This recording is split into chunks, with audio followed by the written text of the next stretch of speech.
Coronavirus y espacio público. Sobre este tema vamos a conversar a través de esta modalidad de teletrabajo con el arquitecto Alex Ruiz Cerda, quien es arquitecto de la Universidad del Biobío, máster en desarrollo urbano y territorial y también académico de la Universidad Arturo Prat. Alex, ¿de qué se trata esto de espacio público y coronavirus? Muy bien, Reinaldo, ¿qué se cuenta? Todo bien por acá. Sí, haciendo teletrabajo, teleclase ustedes. Teleclase, teletrabajo, mucha coordinación virtual hoy en día, hay que sacar el máximo provecho a las plataformas que se han incrementado mucho en el último tiempo, así que es una manera de acercarnos y coordinarnos como sociedad ahora. Oye, esto del coronavirus y espacio público, ¿por qué, digamos? ¿Por qué el tema del espacio público cobra actualidad y es relevante a la hora de esta pandemia? Es importante hacer una pequeña introducción de unos segundos porque esto nos hace un recordatorio importante en la historia de la humanidad y sobre todo en el desarrollo urbano.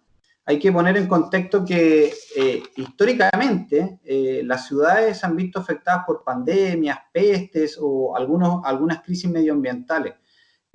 A partir de eso, que sobre todo se dramatizó mucho en la revolución industrial, donde la vivienda estaba muy cerca, en realidad estaba pegado dentro de la misma industria, había poca esperanza de vida también, se replanteó y vino un movimiento de ensanches urbanos que tenían principalmente un objetivo: higienizar la ciudad.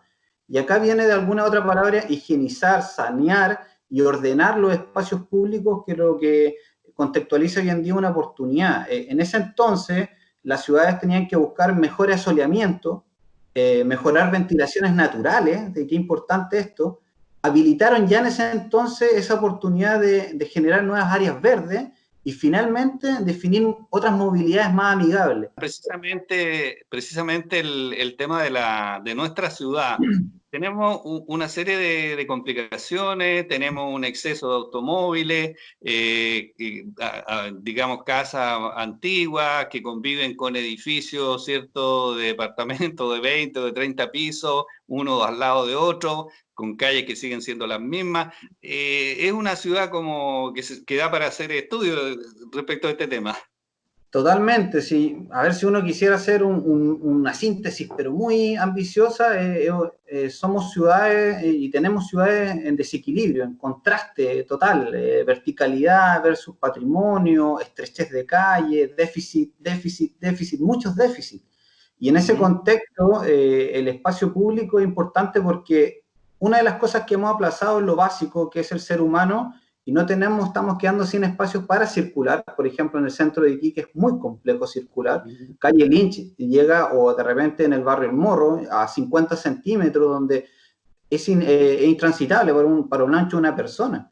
No están los anchos mínimos. Ahora, por Sí, ejemplo, un como poquito de dato. eso ya. Sí, antes de seguir, Alex, y de ese tema, se me vino a la imagen al tiro, digamos, edificios nuevos que se construyen, grandes tiendas como retail. Ahí tenemos, por ejemplo, el caso en Lynch con Tarapacá, y uno dice, bueno, aquí deberían haber ensanchado, digamos, el espacio para veredas, pensando un poco en que en algún minuto esa calle va a tener que ser más ancha, ¿cierto? En, no sé, en 5 años más, en 10 años más, en 20 años más, pero si tú instalas un edificio, o en este caso, ¿cierto?, una caja de cemento que es el retail que está ahí, eso no se va a poder mover, no sé, en 50 años, en 100 años, o sea, tú instalas y pierdes la oportunidad, en el fondo, de hacer un trabajo ahí de arreglo, ¿cierto?, para mejorar el espacio público.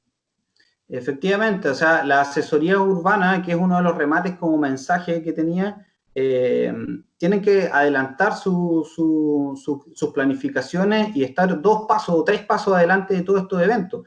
Son por excelencia quienes se enteran antes de qué es lo que cómo se va a transformar una ciudad. Ese tramo en particular es muy importante porque ese, por decirlo de alguna manera, es el cuello de botella que tiene todo Lynch. Lynch es bastante generoso en sus perfiles, pero ahí, por ejemplo, llega a 10%, 12%, y en general es un 25 a 30% de espacio público. Y está mal Ya. distribuido. Ese es el fin. Tenemos poco espacio para los peatones, mucho para los autos, excesivamente para los autos, hay un desequilibrio. Entonces, ahí es importante empezar a ver ya la distancia, las medidas, empezar a repensar el espacio público, decir, ¿qué es lo que quiero jerarquizar? Por ejemplo, la pandemia nos hace dos preguntas. Una, ¿qué tan bien estábamos preparados como infraestructura urbana? Esa es una. Pero la segunda, que es la que más me preocupa a mí, nosotros tenemos un déficit muy importante en la zona norte, sobre todo Iquique y Alto Hospicio, de metros cuadrados por habitante en áreas verdes, ¿ya? Yeah. Pero hoy en día, saliendo de este confinamiento, nos vamos a dar cuenta que van a estar la misma cantidad, esa misma dotación, esos mismos metrajes de espacio público, pero la gente ahora va a necesitar más distanciamiento físico. Por ende, se va a dramatizar más el espacio. Vamos a necesitar más espacios para recuperar. Y ahí es donde empieza el urbanismo táctico o estas estrategias muy, muy bien pensadas en que poco inversión y alto impacto. Por ejemplo, ahí está el caso que... Por ejemplo, el tema a propósito de eso, de las ciclovías temporales, ¿de qué se trata eso? Ahí principalmente las ciclovías temporales busca habilitar espacios para las bicicletas de una forma esporádica o temporal. Entonces se piensa la calle, ahora la calzada, por ejemplo, si pasaban antes 3 autos, un transporte público de autos privados, bueno, saquémosle una pista al auto privado y que por ahí vaya un corredor de ciclovías y probemos cómo funciona, qué tanta demanda da la ciudadanía a estos usos. Y si no funciona, bueno, se reconvierte y vuelve a estar como estaba antes cuando se vaya superando o volviendo a la carga de intensidad en los centros. Principalmente es eso. Hay distintas herramientas, o arbolado urbano, o vallas, o pintar, o señalizar. Inclusive otras ciudades más grandes, mucho más grandes, apuestan a generar calles totalmente, reconvertirlas, derivar los flujos y dejarlas 100% peatonal y bicicleta en este caso. Tenemos oportunidades. El espacio público, esta distancia entre fachada y fachada en Iquique tiende entre un 20 y un 35% en promedio a estar mal utilizado, sin definición de uso. Y eso es mucho. O sea, estamos hablando de que, por ejemplo, circundante al veterano del 79 o en calle Lynch, tenemos 25, 30 y 35%. O sea, casi un tercio del espacio de este vacío, que es de todos, está sin utilización clara, sin destino, sin vocación. Y ahí vienen las malas prácticas también, ¿te fijas? Entonces, ese es el concepto. No todo es mega urbanismo, mega proyecto, mega inversión pública, sino que hay que empezar a adaptarse rápido y ver cómo funciona esto. Si funciona, lo concretamos. Si no, no importa, está como estaba antes nomás. Ok, oye, y por último está la ley 20.958 sobre aportes al espacio público. ¿De qué se trata esto? Esto es tremendamente interesante porque aquí ya lo legal obliga a todo esto utópico que podría decir la gente, no, si esto es utopía pura, no, es una moda, tampoco, ojo. ¿Qué? Eso es importante. La ley 20.958 tiene que ver con el aporte al espacio público en relación a proyectos, así como muy bien indicaba, que impactan. Antes existían los EISTU, que era un estudio de impacto al sistema urbano, ¿ya? Eso es típico que el supermercado líder, las grandes tiendas generan este estudio y mitigan algunos impactos, señalización, peatonalización, algunos ensanches de vereda, mejores cruces, ese tipo de cosas. Pero ahora, esta ley obliga a que los municipios, y también en algunos casos cuando hay zonas metropolitanas, los gobiernos regionales, tengan un plan de espacio público, que antes que estas inversiones lleguen, digan, este sector se le va a dar prioridad o a la bicicleta, o al peatón, o los autos van a ser, pero en este porcentaje y el transporte público va a ser en este porcentaje. Tiene que haber una claridad, una directriz.